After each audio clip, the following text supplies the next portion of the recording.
SHO APTV ప్రేక్షకులకి నమస్కారం. ఈరోజు మనం భారతీయ సంస్కృతిలో ఉన్నటువంటి మరికొన్ని విషయాల్ని చెప్పుకుందాం.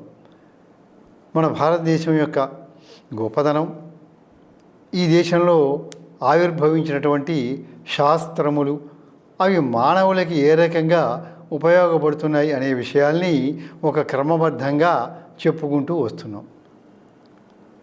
దాంట్లో అనేక శాస్త్రాల గురించి చెప్పుకుంటూ రాగా ప్రస్తుతం సంగీత శాస్త్రాన్ని గురించి సాధారణ పరిచయం మాత్రం చేస్తాను నేను. ఈ సంగీత శాస్త్రం చాలా విశిష్టమైనటువంటిది. అంటే ఏ శాస్త్రానికి ఆ శాస్త్రం గొప్పదే, దీని యొక్క గొప్పదనం కూడా చాలా ఉంది. ప్రపంచం అంతా కూడా సంగీతంలోనే ఓలలాడుతూ ఉంటుంది. ఇది ఎలా ఏర్పడింది మన దేశంలో అని ఆలోచిస్తే వేదాల నుండే వచ్చినాయి. అయితే ఏవి వేదాల నుంచి వచ్చినాయంటే ఏవి వచ్చినాయో అవి మాత్రమే వచ్చినాయని చెప్తాం. మామూలుగా ఇది వేదం వేదం అని అంటాం. ఏంటంటే అంత ప్రముఖమైంది అనే అర్థంలో మనం ప్రతిదానికి కూడా చేర్చి చెబుతూ ఉంటాం. కానీ 4 వేదాలు ఉన్నాయి. 4 వేదాల్లో నుంచి ఒక్కొక్క దాంట్లోంచి ఒక్కొక్క వేదం అనేది వచ్చింది. వీటిని ఉపవేదములు అని చెబుతూ ఉంటారు. మనం చెప్పుకున్నాం నాట్యవేదం, ఆయుర్వేదం, శిల్పవేదం, గాంధర్వ వేదం. ఇవి 4. ఈ 4 వేదాల్లో నుంచి ఆవిర్భవించినాయి. ఈ గాంధర్వ వేదము అంటే సంగీత శాస్త్రమే, దానికి ఇంకొక పేరు. ఈ సంగీత శాస్త్రం అనేటువంటిది సామవేదంలో నుంచి వచ్చింది. ఎందుకంటే వేదాలు చదివేటప్పుడు స్వరములతోటి చదువుతారు. ఈ సామవేదం అనేది చాలా గాన రూపంలో ఉంటుంది. గీతాల రూపంలో గానం చేస్తూ ఉంటారు. సామ గాయంతి అని చదవటం కాదు అది. ఆ సామవేదాన్ని సంగీతంతో మేళవించి వాళ్ళు పాటలాగా పాడుతూ ఉంటారు. ఆ సామవేదం చదువుతూ ఉంటే ఒక పాటలాగా ఉంటుందన్నమాట. అంటే అది సంగీత ప్రధానమైనటువంటి వేదం. దాని నుండి గాంధర్వ వేదము అనేటువంటిది ఆవిర్భవించింది. దీన్నే సంగీత శాస్త్రం అని అంటాం. ఈ గాంధర్వ వేదానికి చాలా ప్రాముఖ్యం ఉంది. దీంట్లో 36,000 శ్లోకాలు ఉన్నాయి. ఈ శాస్త్రాన్ని మొట్టమొదటిసారిగా వేదంలో నుంచి సంగ్రహించి ప్రచారం చేసిన వాళ్ళు రామాయణుడు మొదలైనటువంటి ఋషులు ప్రచారం చేశారనమాట ఈ సంగీత శాస్త్రాన్ని. అయితే ఈ గాంధర్వ వేదం అనేది ప్రస్తుతం లభించటం లేదు. అయితే దాన్ని ఆధారంగా చేసుకుని అనేక మంది అనేక గ్రంథాలని రచించారు. శారదాతనయుడు అనే ఒక పండితుడు భావప్రకాశము అనేదాన్ని రాశాడు. అలాగే కోహలుడు, దత్తిలుడు, పార్శ్వదేవుడు అనేవాళ్ళు సంగీత సమయ సారహ అని, సంగీత మేరుహు అని ఇలా అనేక గ్రంథాలని రచించారు. అవి మనకి లభిస్తూనే ఉన్నాయి. ఈ సంగీతం పాడే వాళ్ళందరూ కూడా ఆ గ్రంథాలను చదువుకుని సాధన చేసి అలాంటి గురువు దగ్గరికి వెళ్ళి నేర్చుకుంటూ ఉంటారన్నమాట మన భారతీయ సంగీతాన్ని గురించి. సంగీతం అనేటువంటిది చాలా విశిష్టమైనటువంటిది. అయితే ప్రస్తుతం ప్రచారంలో శార్ంగదేవుడు అనేటువంటి ఒక గొప్ప సంగీత విద్వాంసుడు రాశాడు అనమాట. శార్ంగధర సంహిత అని రాశాడు. క్రీస్తు శకం 1220వ సంవత్సరంలో ఈ గ్రంథం రాయబడింది. మనం ప్రామాణికంగా ఆ గ్రంథాన్ని తీసుకుంటున్నాం అన్నమాట. దీంట్లో అనేక విషయాలన్నీ ఉంటాయి. స్వరములు, గ్రామములు, మూర్ఛనలు, శృతులు, లయలు ఇలా అనేకమైనటువంటి విషయాలు ఉంటాయి.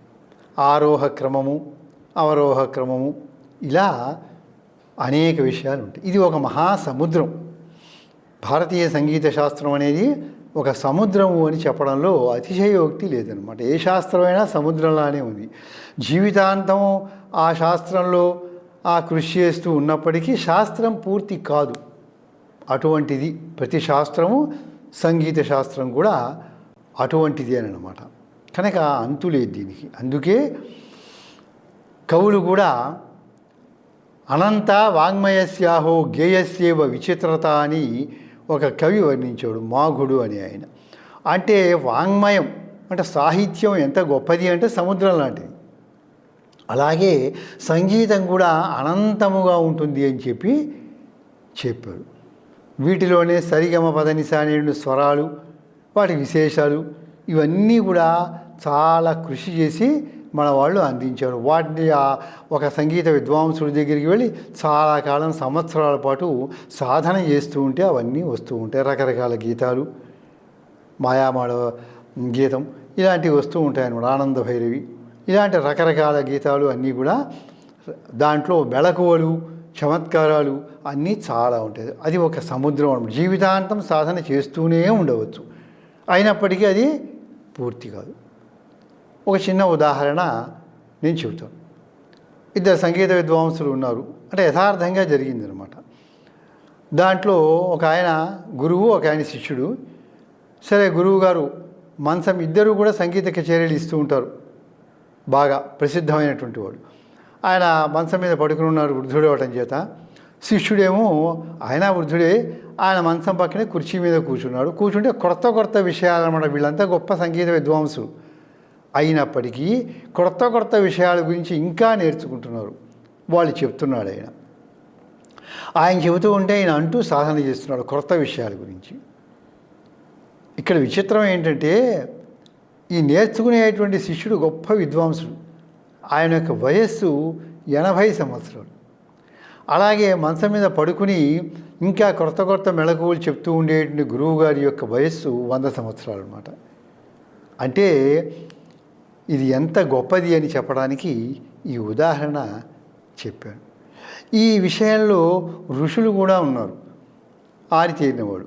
నారదుడు, తుంబురుడు మొదలైన వాడు దేవలోకంలో గొప్ప గాయకులు అన్నమాట, గొప్ప మహావిద్వాంసులు. అయితే స్ఫుటీభవద్ గ్రామ విశేషమూర్ఛనాం అవేక్షమాణం మహతీం ముహుర్ముహు అని వర్ణించాడు నారదుడిని ఒక కవి, మాఘుడు. అంటే స్ఫుటీభవద్ గ్రామ డిగ్రీ, ఇంజనీరింగ్, పీజీ పూర్తి చేసి కూడా ఉద్యోగాలు లేకుండా నిరాశగా ఉన్నారా? బ్యాంకు ఉద్యోగాలైతే బాగుంటాయి, కానీ పోటీ పరీక్షల శిక్షణా సంస్థల్లో ఫీజు మీకు భారంగా అనిపిస్తుందా? అయితే ఆలస్యం ఎందుకు? మన వెనిగండ్ల ప్రక్కనే ఉన్న కౌండిన్యపురంలోని కౌండిన్య ఐఏఎస్ అకాడమీలో హైదరాబాద్ నుండి అత్యున్నతమైన ఫ్యాకల్టీతో ఆర్థిక భారం మోయలేని వారికి సేవాభావంతో లాభాపేక్ష లేకుండా కేవలం మంచి ఫ్యాకల్టీతో అతి తక్కువ ఫీజుతో నిర్వహించబడుతున్న మన ఐఏఎస్ అకాడమీలో చేరండి, చేర్పించండి, ఉద్యోగం సాధించండి. వివరాలకు doctor E V Narayana, retired principal, TGPS college, Guntur, founder and chairman cum managing trustee, Guntur, Andhra Pradesh. Cell number 9966112933. విశేషమూర్ఛన. గ్రామము అంటే సంగీతంలో ఒక కోడ్ అన్నమాట. అలాగే మూర్ఛనలు అని ఉంటాయన్నమాట. ఇవన్నీ కూడా స్పష్టంగా వినే వ్యక్తికి తెలిసేటట్లుగా పాడుతున్నాడని వర్ణించాడు. అంటే ఎక్కడ మనం ఆ కంఠధ్వనిని హయ్యెస్ట్ లెవెల్కి తీసుకెళ్ళిన దాన్ని మళ్ళీ ఎలా కిందికి తీసుకురావాలి, స్లోగా తీసుకొస్తూ మళ్ళీ కంఠధ్వని తగ్గిస్తూ దాన్ని డిజాల్వ్ చేయాలి. ఇలాంటివన్నీ కూడా అనంతంగా సముద్రంలాగా ఉంటాయి విషయాలు. దాన్ని సాధన చేసి గురువుల ద్వారా తెలుసుకోవాలి. ఇది ఎంత గొప్పది అంటే, సంగీతమపి సాహిత్యం సరస్వత్యా స్తనద్వయం ఏకమాపాత మధురం అన్యదాలోచనామృతం అని చెప్పారు మన పెద్దలు. సరస్వతీదేవికి ప్రధానమైన అంగములలో సంగీతము, సాహిత్యం. అందుకే చూడండి, సరస్వతీదేవి వీణ మోయిస్తూ ఉంటుంది, చేతిలో పుస్తకం పట్టుకుంటుంది. సంగీతము, సాహిత్యం ఏంటంటే చాలా గొప్పది. ఈ రెండూ కూడా ఎలాంటివంటే అతి ముఖ్యమైనటువంటివి అన్నమాట. ఇవి ఒకటి ఎలా సాహిత్యం ఏంటంటే ఆలోచిస్తున్న కొద్దీ ఆనందాన్ని కలిగిస్తూ ఉంటుంది. ఓ పద్యాలు అవి విన్నప్పుడు సాహిత్యాన్ని మనం ఆలోచిస్తూ ఉంటే, తలుచుకుంటూ దాంట్లో రకరకాలైన భావాలన్నీ వస్తూ ఉంటాయి. భావనా ప్రపంచంలో ఓలలాడుతూ ఉంటారన్నమాట సాహిత్యం తెలిసినటువంటి కవులు, పండితులు, అభిమానులు కూడా. అలాగే సంగీతం అనేటువంటిది ఆలోచనతో సంబంధం లేకుండా కూడా వినగానే ఆనందాన్ని కలిగిస్తుంది. అందుకని ఏం చెప్పారంటే వీళ్ళు శిశుర్వేత్తి పశుర్వేత్తి వేత్తి గానరసంఫణి అని చెప్పారు. సంగీతం ఎలాంటిదంటే సంగీతం పాడుతూ ఉండగానే శిశువు కూడా ఏడుపు మానేసి వింటూ ఉంటాడు, ఉయ్యాల్లో ఉండి ఆనందిస్తూ ఉంటాడు అనమాట. దాన్నే వింటాడు. అలాగే లేళ్ళు కూడా సంగీతం వినిపిస్తూ ఉంటే నిలబడిపోయి వింటూ ఉంటాయి చెవులు రిక్కించి. ఒకవేళ గడ్డి పరకలు తింటూ ఉంటున్నప్పటికీ కూడా తింటూ కూడా ఆపి కూడా చెవులు రిక్కించి వింటాయి అన్నమాట. అలా సంగీతం అనేది గొప్పది. అట్లాగే ఎవరికైనా మనసు బాగులేనప్పుడు కూడా చక్కని సంగీతాన్ని వింటూ కనుక అలా ఆదమరిచిపోయినట్టయితే ఒక ఉల్లాసం అనేది వస్తుంది. ప్రపంచంలో ఉండే బాధలన్నీ మర్చిపోతాం, మనస్సు తేలికబడుతుంది, ధైర్యస్థైర్యాలు వస్తాయి, ఒక అమందానంద సందోహంతో సంతోషిస్తారు, ఆనంద సముద్రంలో ఓడలాడతారు అన్నమాట. అంత గొప్పది సంగీతం అనేటువంటిది. ఇవన్నీ గురుముఖత తెలుసుకోవాలి. మన భారతీయ సంగీత శాస్త్రానికి ఇంటర్నేషనల్గా కూడా గొప్ప గుర్తింపు ఉందన్నమాట. ఇవాళ కూడా ఇతర దేశాల్లో భారతీయ సంగీతాన్ని వినేవాళ్ళు ఎంతోమంది ఉన్నారు. ఎంతోమంది ఓ చోట ఆ క్లబ్బుల్లో అక్కడ కలిసి ఈ కచేరీలు ఏర్పాటు చేసుకుని చక్కని సంగీతాన్ని వింటున్నారు, ఆనందిస్తున్నారు, కష్టాలు మర్చిపోతున్నారు, ధైర్యస్థైర్యాలతో ఉంటున్నారు అన్నమాట. అటువంటిది చాలా విశిష్టమైనటువంటిది. చూడండి, ఏ సిద్ధాంతమైనా కొందరికి నచ్చవచ్చు, కొందరికి నచ్చకపోవచ్చు. దేవుడు ఉన్నాడు అనేవాళ్ళు ఉన్నారు, లేడు అనేవాళ్ళు ఉన్నారు. అలాగే మరి రకరకాల భిన్న మతాలు వచ్చినాయి. జైనము, బౌద్ధము, హిందూ మతము, ఇలా రకరకాల మతాలన్నీ కూడా ప్రపంచంలో బోల్డ్ మతాలు వచ్చినాయి. సిద్ధాంతాల్లో ఒకళ్ళకి కూడా తేడాలు అనేవి ఉంటాయి, అది సహజం. ధర్మార్థ కామమోక్షాణం ఇదమేకైవ సాధనం, లేదా ఇదమేవ సాధనం, ఇదమేకం సాధనం అంటే ముఖ్యమైనటువంటి ఏకే ముఖ్యాన్ని కేవలం అన్నారు కనుక అతి ముఖ్యమైన. అంటే సంగీతాన్ని ఎందుకు పెట్టారు ఋషులు అంటే ధర్మం సాధించడానికి. ఆ ధర్మార్థ కామ మోక్షములని 4 పురుషార్థములు ఉన్నాయి మన సంస్కృతిలో. ఈ 4ంటిని సాధించడానికి సంగీతం ఉపయోగపడుతుంది. మనం ధర్మంగా జీవించడానికి ఉపయోగపడుతుంది, అర్థానికి, అలాగే మన సంతోషానికి, ఇంతేకాకుండా మోక్షానికి కూడా ఉపయోగపడుతుంది.